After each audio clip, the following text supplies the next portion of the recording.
Surat Rasul Yakobus, pasal 1. Salam dari Yakobus, pelayan Allah dan Kristus Yesus, kepada kedua belas suku yang tersebar di seluruh dunia. Ujian iman menghasilkan ketabahan. Saudara-saudaraku, anggaplah sebagai suatu sukacita jika kamu jatuh ke dalam berbagai pencobaan, sebab kamu tahu bahwa ujian terhadap imanmu menghasilkan ketabahan. Biarlah ketabahan memberikan hasil yang penuh, supaya kamu menjadi sempurna dan utuh, tidak kekurangan apa-apa.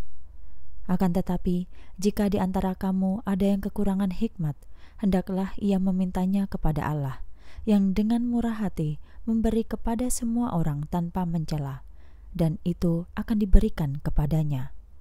Namun, dia harus memintanya dengan iman dan tidak bimbang, sebab orang yang bimbang adalah seperti gelombang laut ditiup angin ke sana kemari. Orang seperti itu janganlah mengira akan menerima sesuatu dari Tuhan. Orang yang mendua hati tidak akan tenang dalam semua jalan hidupnya. Kekayaan yang sebenarnya. Biarlah saudara yang hidup sederhana bangga dalam kedudukannya yang tinggi, dan orang kaya dalam kedudukannya yang rendah. Sebab seperti bunga rumput, dia akan lenyap. Sebab matahari terbit dengan panasnya yang semakin terik, dan melayukan rumput, bunganya gugur, dan keindahannya pun lenyap. Demikian juga orang kaya akan lenyap di tengah-tengah usahanya. Pencobaan tidak datang dari Allah. Diberkatilah orang yang tabah dalam pencobaan, karena setelah dia terbukti tahan uji, dia akan menerima mahkota kehidupan yang dijanjikan kepada mereka yang mengasihi Dia. Jika seseorang dicobai, janganlah dia berkata, "Aku sedang dicobai Allah." Sebab Allah tidak dapat dicobai oleh si jahat, dan Dia sendiri tidak mencobai siapapun.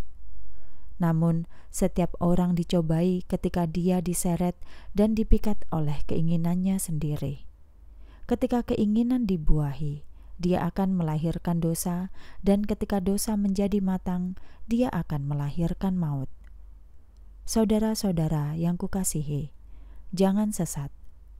Setiap pemberian yang baik dan setiap pemberian yang sempurna datang dari atas, diturunkan dari Bapa segala terang. Padanya tidak ada perubahan atau pertukaran bayangan. Atas kehendaknya sendiri, Dia menjadikan kita dengan firman kebenaran, supaya kita menjadi buah sulung dari semua ciptaannya. Mendengar dan melakukan firman Tuhan. Saudara-saudara yang kukasihi, perhatikanlah ini. Hendaklah tiap-tiap orang cepat untuk mendengar, tetapi lambat untuk berbicara, dan lambat untuk marah. Sebab amarah manusia tidak mengerjakan kebenaran Allah. Karena itu, buanglah segala ketidaksucian dan banyaknya kejahatan, dan terimalah dengan kelemah lembutan firman Allah yang telah tertanam di dalammu, yang sanggup menyelamatkan jiwamu. Jadilah pelaku firman dan bukan hanya pendengar. Jika tidak, kamu menipu diri sendiri. Sebab, jika orang mendengar firman tetapi tidak melakukannya, dia seperti orang yang sedang mengamati wajah aslinya di cermin. Setelah mengamati dirinya dan pergi, dia segera lupa seperti apa wajahnya tadi. Namun, orang yang meneliti hukum yang sempurna, yaitu hukum yang memerdekakan dan bertekun di dalamnya, dia tidak menjadi pendengar yang lupa, tetapi menjadi pelaku firman. Dia akan diberkati atas apa yang dilakukannya. Ibadah yang benar kepada Allah. Jika seseorang mengira bahwa dia adalah orang yang taat beribadah, tetapi dia tidak dapat mengendalikan lidahnya, dia menipu hatinya sendiri. Ketaatannya itu sia-sia.